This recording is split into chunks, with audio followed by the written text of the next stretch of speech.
안녕하세요. 2023년도 변호사 시험 21번 문제를 여러분과 함께 풀어보도록 하겠습니다. 자, 변호사 시험 중에 형법 파트의 마지막 문제인 것 같아요. 그리고 역시 이 마지막 문제도 대단히 좀 어려웠습니다. 어려웠고 형소법과 역시 통합적인 그런 문제로 구성이 되어 있습니다. 아까 19번 문제만큼이나 어려웠고 아마 19번 문제, 21번 문제 맞춘 사람 많지 않았을 거예요. 아마 변호사 시험에서 고득점, 내가 변호사 시험에서 굉장히 상위에 랭커돼 있다고 했을 때 아마 이 19번, 20번, 21번 이 문제, 20번은 빼고요. 19번하고 21번 문제를 맞췄냐 안 맞췄냐 해서 결판이 났을 거예요. 그래서 결국은 이런 통합사령 문제들을 여러분들이 얼마나 잘 풀어내느냐. 이거는 결국은 판례를 얼마나 입체적으로 이해하고 있느냐. 이거하고 결국 일맥상통하는 겁니다. 이런 문제를 풀 수 있어야, 이런 문제를 맞출 수 있어야 변호사 시험에서 높은 성적을 받을 수 있고, 높은 성적을 받아야 여러분들이 판검사나 아니면 대형 로펌 같은데 취직할 수 있겠죠. 요즘엔 또 대기업 같이 좋은 사내 변호사로도 취직을 많이 하고 있습니다. 저도 사내 변호사로 근무를 하고 있지만 어쨌든 여러분들이 결국은 남들이 못 맞추는 문제를 맞춰야 합격할 수 있는 거고 또 좋은 성적에 랭커될 수 있는 겁니다. 여러분들 아시겠죠? 뭐 변호사가 되실 분들은 어쨌든 결국은 사례를 내가 딱 접했을 때 어떻게 내가 빠르게 쟁점을 추려낼 수 있느냐가 가장 중요하거든요. 매번 새로운 케이스잖아요. 변호사가 되면은 매번 오는 분들이 내가 처음 본 것들 갖고 와요. 정말 당황스럽습니다. 저도 지금 사내 변호사 하기 전에 저도 로펌에서 좀 일을 했었는데 그때마다 제가 새로운 케이스들이 들어오면 너무 당황스러워요. 제가 처음 본 어떤 알지도 못하는 막 그런 사안들이 막 들어옵니다.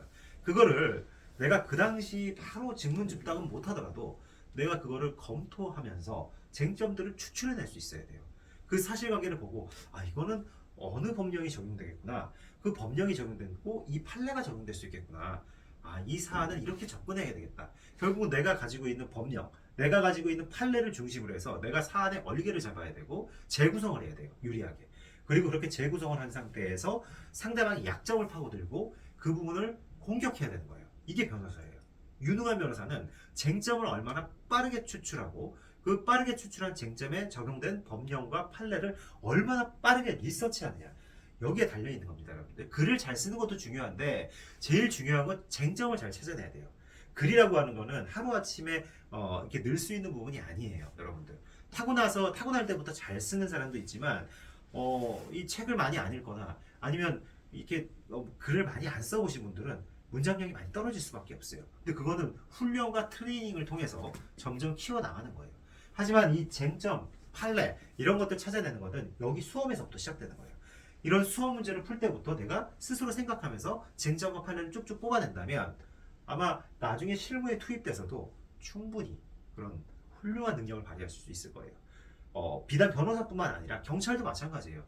경찰도 어떤 피의자가 왔을 때 이 피의자한테 어떤 법령을 적용하지? 이 피의자를 정말 내가 확실하게 기소할 수 있는 판례는 뭐가 있을까? 이런 것들을 여러분들이 잘 찾아내야 될 것 같아요. 제가 볼 때는 경찰이 그런 걸 잘 못한다면 결국은 변호사한테 또 다시 역공당할 수밖에 없는 거예요.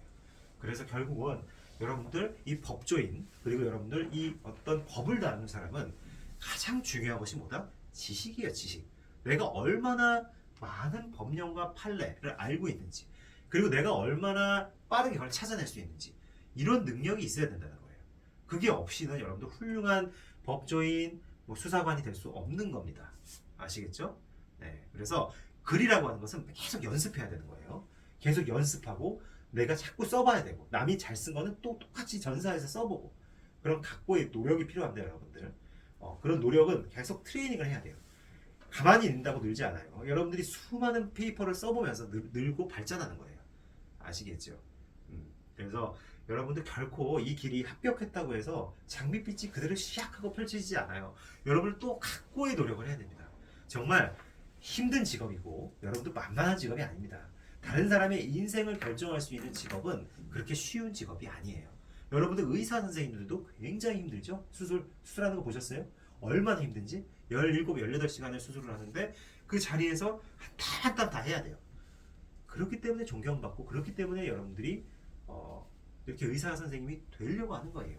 그렇기 때문에 페이도 많이 받을 수밖에 없는 거고요. 그 정도로 생명을 다루는 거. 남의 인생을 결정짓는 거잖아요. 이 변호사, 판사, 검사, 수사관들은. 그 사람의 인생을 송두리째 감옥으로 보낼 수도 있는 거예요. 정말로.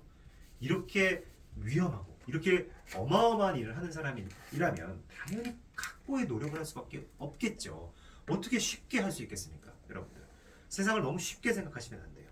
합격해서도 갈 길은 멀고 내가 많이 노력해야 될 직업이 바로 이 법을 다루는 직업입니다. 법. 아시겠죠? 네. 마찬가지예요. 의사 선생님도 마찬가지고 법도 마찬가지고 다 힘든 직업들이에요. 결코 장밋빛이 펼쳐지지 않습니다, 여러분들. 그거 명심하셔야 돼요. 어쩌면 지금이 제일 행복할 수도 있어요, 여러분들. 힘들지만 역설적으로 지금이 제일 행복할 수 있다. 아시겠죠? 여러분들이 조금 더 세상을 살다 보면 아마 느끼실 거예요. 한 40 정도 넘으시면. 아시겠죠? 네. 오늘 문제 한번 풀어볼게요. 자, 21번 문제. 자, 21번 사례 한번 풀어볼게요. X회사의 대표이사 A는 X회사의 자금 3억 원을 횡령한 혐의로 구속 기소되었어요. 자, 구속 기소되었어. 이런 상황이에요. 자, 횡령이죠, 횡령. 3억 원은 횡령했어요. A가 3억 원 횡령. 자, 구속이 됐네요. 구속.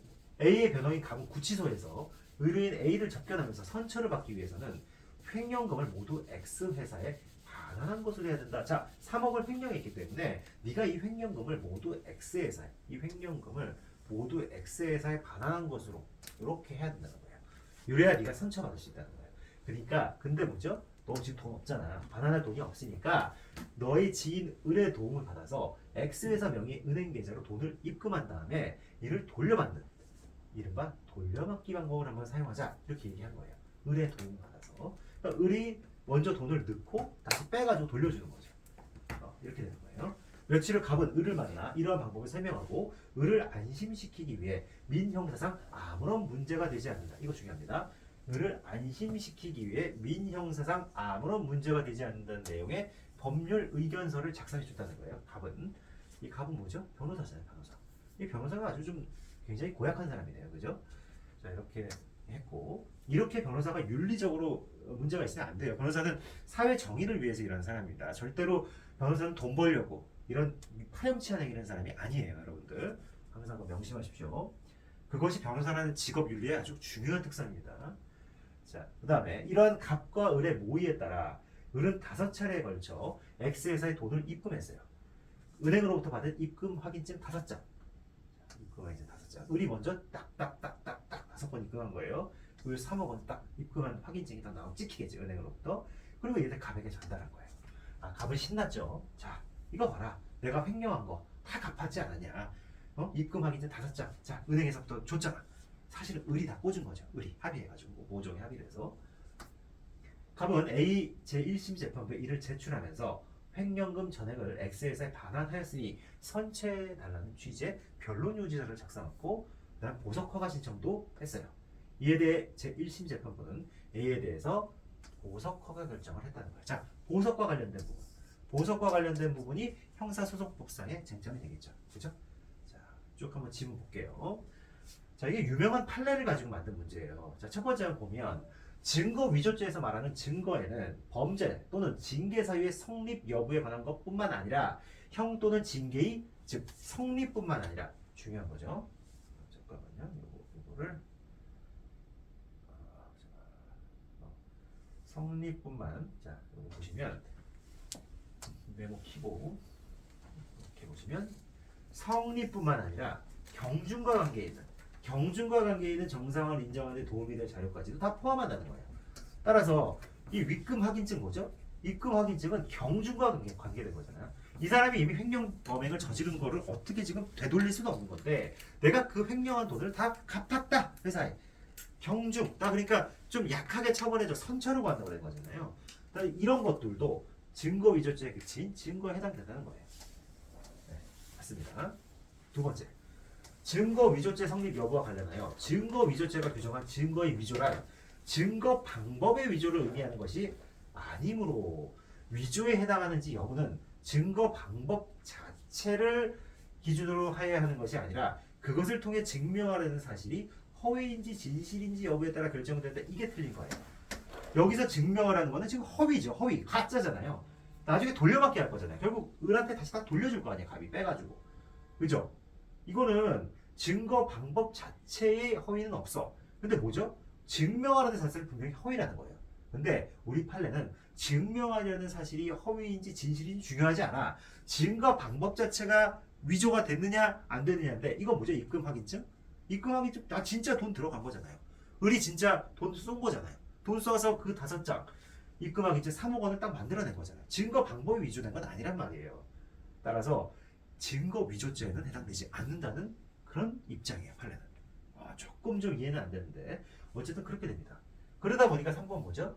갑과 을에게는 증거 위조죄 및 위조 증거 사용죄가 성립하지 않는다. 이게 맞게 되는 거예요. 이게. 2번이 틀리고.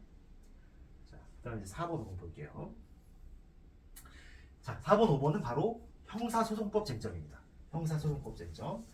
갑이 을에게 작성해준 법률 의견서는 형사소송법 제313조 제1항에 규정된 피고인 아니자 맞죠? 변호인이 작성해준 거니까 변호인이 작성한 진술서나 그 진술을 기재한 서류에 해당한다. 맞습니다. 너무나 중요한 판례고요. 다섯 번째, 만일 제1심 재판부가 위와 같은 돌려받기 방법 등의 사정이 밝혀져서 A에게 보석 취소를 해버렸어요. 이 나쁜 놈. 돌려받기잖아 결국. 너 나중에 이거 다 뺐잖아. 우리한테 잠깐 눈 가리고 아웅하려고 남의 돈 5억 원으로 딱 남의 돈으로 해서 3억 원을 딱 끼워 맞춘 다음에 결국 네가 그것도 돌려서 을한테 줬잖아 이 나쁜 놈아 하면서 보석 취소 결정을 내렸어요. 이때 갑이 보통 항고를 제기했단 말이에요. 이 경우 이런 보통 항고에는 재판 집행을 정지한 효력이 있다? 없다? 맞아요. 없다. 보통 항고 때마다 집행 정지를 해버리면 이게 재판 돌아가지가 않습니다. 아시겠죠? 따라서 효력이 없다. 맞는 얘기예요. 답은 2번입니다. 형사소송법은 사실상 간략간략한 결론을 묻는 문제가 나왔어요. 1, 2, 3번은 판례를 정확하게 알아야 되는 거예요. 이 판례. 어려운 판례입니다. 이거. 아시겠죠? 네, 그래서 제가 쭉 설명한 것들이 여기 쭉 나와 있습니다. 1, 2, 3, 4, 5 이렇게. 그래서 따로 제가 설명드리지는 않겠습니다. 그래서 오늘 변호사 시험 21번까지 마침으로써 변호사 시험 내에 나온 형법 문제는 전부 풀어봤습니다. 여러분들 23년도에. 제가 이제 조만간에 24년도 문제도 이제 시작을 할 건데 어쨌든 23년도 이 변호사 시험 문제 생각보다 여러분들 할만하죠. 예전에 사법시험 문제처럼 어렵진 않습니다. 여러분들 충분히 해볼만 합니다. 그래서 이 변호사 시험 잘 기억해 두시고 변호사 시험 준비하시는 분들은 당연히 알아야 될 거고 다른 시험 준비하시는 분들도 이 변호사 시험 문제 아주 요긴하게 활용하십시오. 여러분들한테 분명히 좋은 도움이 될 거예요. 자, 다음 시간부터는 여러분들 이제 어떻게 보면은 최고 난이도 시험, 법원 행정 시험, 법원 행정 고등고시, 즉 법행이라고 불리는 시험이죠. 법행. 저희 때도 이 법행 시험이 있었습니다. 사법 시험을 치시는 분들이 여름에 한번 이 법행 시험을 같이 쳤어요. 왜냐하면 사법 시험이 계속 안 될 경우에 이 법원 행정 고등고시를 통해서 5급 공무원 가자 이런 어떤 마인드들이 있으셨기 때문에 이 시험을 두 개를 같이 쳤어요. 저도 그랬습니다, 여러분들. 근데 저 법행 떨어졌어요, 여러분들. 정말 어려워요 시험. 법원행정고등고시 문제 진짜 어렵습니다. 이거는 참 어떻게 표현하기가 어려운데 어떤 아주 고난이도의 문제인 듯 아닌 듯한데 사실은 되게 지엽적인 데서 출제가 되고 판례도 막 품위진 데서 막 내고 어떻게 하면 떨어질까를 고민하면서 내는 시험이 바로 법원행정고등고시 문제예요. 법원행정고등고시 문제는 그 사람의 어떤 지적 능력을 파악한다는 것보다 내가 얘를 떨어뜨려야 되겠다는 목적으로 출제하는 시험입니다. 왜냐면 되게 조금 뽑아요. 사람을 굉장히 조금 뽑습니다. 이거 1차 시험 합격하는 게 진짜 하늘의 별 따기예요. 제가 사법시험 1차 시험 성적이 대단히 좋은 편이었는데 저도 떨어졌어요, 여러분들. 법원행정고등고시요, 이거. 저는 이거 당연히 붙을 줄 알았거든요. 진짜 어렵습니다, 시험. 근데 여전히 어렵더라고요. 제가 10년이 훌쩍 지나서 지금 다시 기출문제를 풀어봤는데 제가 이제 합격하고 나서 뭐 다시 기출문제 볼 일은 없었을 거 아니에요.